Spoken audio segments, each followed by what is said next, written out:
All right, Murderbot might have taken himself out, but is the crew safe? Let's talk about Murderbot episode 5.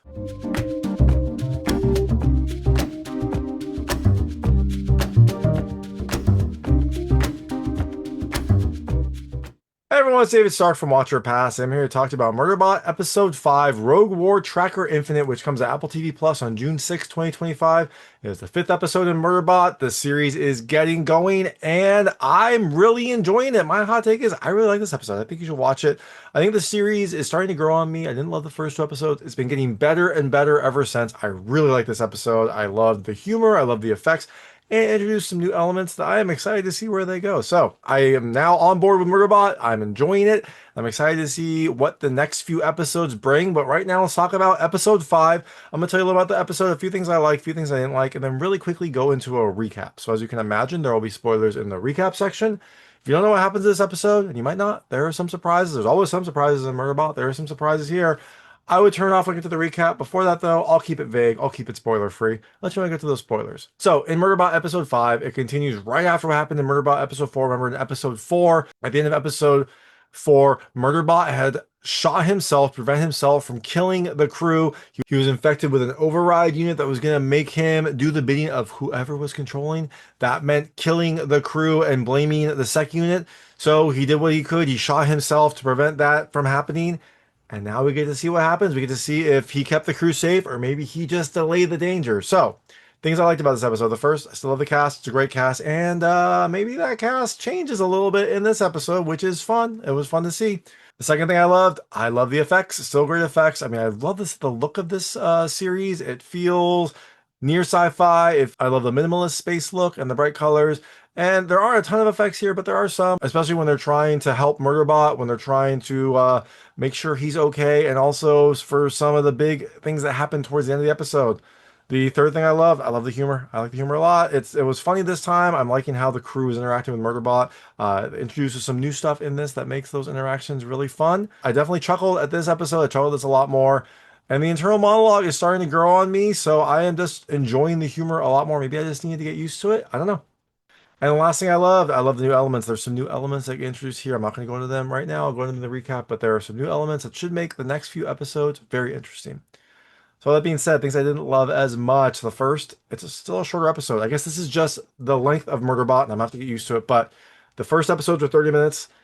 These following episodes have been 23. It feels too short. It feels like we just kind of like get a little bite of Murderbot, and then it's out. I wish they were longer. I wish we had more to explore. But I guess it is what it is.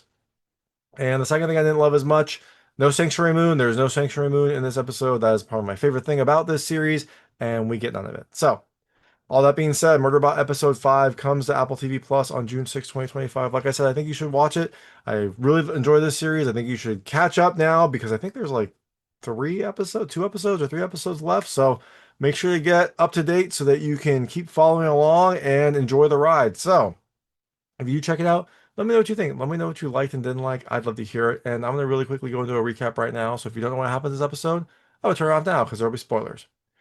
So this episode starts right after what happened in episode 4. Murderbot had shot himself. He's on the ground. He is now injured. The rest of the crew try to drag him to go get repaired. And Arada is jumpy. They give her a weapon to like defend just in case she hears someone or she hears something in the bushes. She shoots. She's a bad shot, but she does hit someone. But it's a person. It's a person named Labibi, and she is part of the Delphault crew, the crew that was massacred. I guess she might be the only survivor. She is one of the survivors, possibly the only survivor. They take her back and Murderbot back to their colony to try to repair him. Now, Arada talks to Labibi, and she said that their second unit just went rogue, just started massacring people left and right. And Mensah, in an interesting moment of clarity here, seems like she knows a lot more that's going on, says that the Murderbot didn't go rogue, that it was forced to attack. So she seems to know that something else is controlling the second unit, something else is like overriding them. Now, Bharadwaj goes in and is trying to repair Murderbot, but I guess he has wires left from the override unit in him. So she goes in, surgically kind of removes the wires, which I don't know. Without the actual control unit, I don't really know what the wires are going to do. Maybe they're like an antenna or something. But the real concern is the code that was inserted into his system. You'd think that they would like write it into the firmware or something, but they don't seem to be too concerned. They reboot him while Gurathin is watching. Gurathin is monitoring his code. But while that is happening, Gurathin detects something. So when he revives, Gurathin puts him in a limbo state from the neck down. So he can only move his face, he can only talk because Gurathin detected that Murderbot had already gone rogue, that he had hacked his governing module, and that he was not subject to it. Now, the crew starts to argue because Gurathin doesn't trust Murderbot because of this. He thinks that Murderbot is like planning to attack them, thinks he's been sabotaging them, thinks he's going to kill them. But Bharadwaj, disagrees. I mean, yes, he is no longer governed by his governing unit, but Sheath says that, he's had free will and he's been choosing to help. So that clearly shows that he is like helping them. Now, Gurathin again thinks that the second unit is sabotaging the mission, that he's doing things to prevent them. But the second unit says, like, no, he's not doing it. And also, like, the company is not controlling him to do this. Sabotage the unit would be too expensive. Their deaths would be too expensive. And then Gurathin tells the crew, like, what he's been doing. He's been watching, like, television, and Gurathin thinks that he's using that to encode messages to the company. And he's like, no, I've been watching the show. And the crew quizzes him on a, like, obscure reference in Sanctuary Moon, which was fun to see. He instantly responded like a fan, and they're like, "Oh, that's a deep cut," and they're pretty excited. So Murderbot is like slowly winning them over. Now, after all of this, Gurathin still doesn't trust him, and Murderbot's like, you don't have to worry, or it doesn't matter if you trust me. And then he gets up because he can move and like grabs Gurathin by the throat. Um, Mensah tells him to stop. Gurathin is very scared, and Murderbot eventually lets go. Now, Mensah understands that the second unit is helping them. Same reasoning as Bharadwaj. She knows that he overrode his governing module, that he can do what he wants, but he is choosing to help. So she wants him to stay with the group. She wants him to continue to work with them. And when they get off of this planet, then he can decide what he wants to do. And she also makes him a promise that he won't tell the company about him. Now, because everything is going sideways, because the other colony is destroyed, because they are, being sabotaged, they decide to signal the emergency beacon, which is this beacon that will notify the company that something's going wrong. They'll send, an evac unit to the plant to get them off there. It's going to take like 5 days. They want to trigger the emergency beacon, but it's not triggering. So Murderbot says they have to get closer. So Mensah and second unit go towards the beacon. When they get near it, they try to trigger the beacon remotely, and they can't do it, so they have to manually reboot it. They get very close to the beacon, and that's when second unit detects an issue, and then the beacon explodes. The hopper that they're in potentially gets damaged. We don't know because that's the end of the episode. So like I said, some of the things I liked about this were the new elements. The new elements that, the main new elements were I like Labibi. I think she's interesting. She adds like a little X factor. She seems to be enamored with Murderbot. I think she is going to add a little bit more drama here, maybe make Murderbot feel some human emotions or simulate some human emotions that he's not used to. She had some very interesting observations about Murderbot's anatomy. I don't think that that's the case, but who knows? Maybe he can upgrade.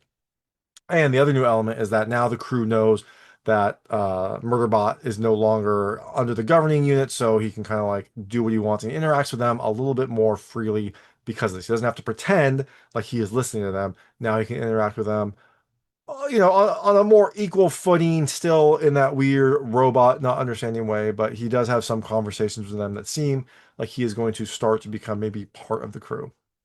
So, that was Murderbot episode 5. Still a ton of questions left. What are those? Well, again, we don't know who the other Murderbot is. We don't know what sent it. We don't know who is controlling the sec units and things like that.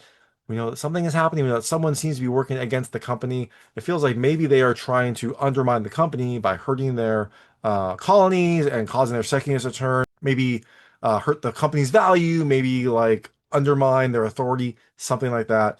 Also, is the program still in there? They removed the wires and they rebooted him and he seems to be okay, but I don't know. I feel like that code was in there. I feel like it could pop back up in interesting ways. We'll find out. And also, like, why is Labibi fascinated with Murderbot and are they going to hook up? I don't know. I mean, they previewed it a little bit. Or they previewed that Labibi is definitely interested in Murderbot. Murderbot is not, but we'll see. I mean, maybe as he watches more Sanctuary Moon, maybe as he watches more interactions, maybe he will try to take on more human aspects. I guess we'll find out. I guess we'll have to wait. But that is Murderbot episode 5. Like I said, definitely should check it out. I like the series. I'm excited to see where it goes next. So check it out on Apple TV Plus on June 6th, 2025. If you do watch it, let me know what you think. Let me know what you liked and didn't like. I'd love to hear it. And thanks so much for watching. If you like this review, please like and subscribe to this channel. It helps me out a lot. Make sure all my new content goes straight to you. Thank you.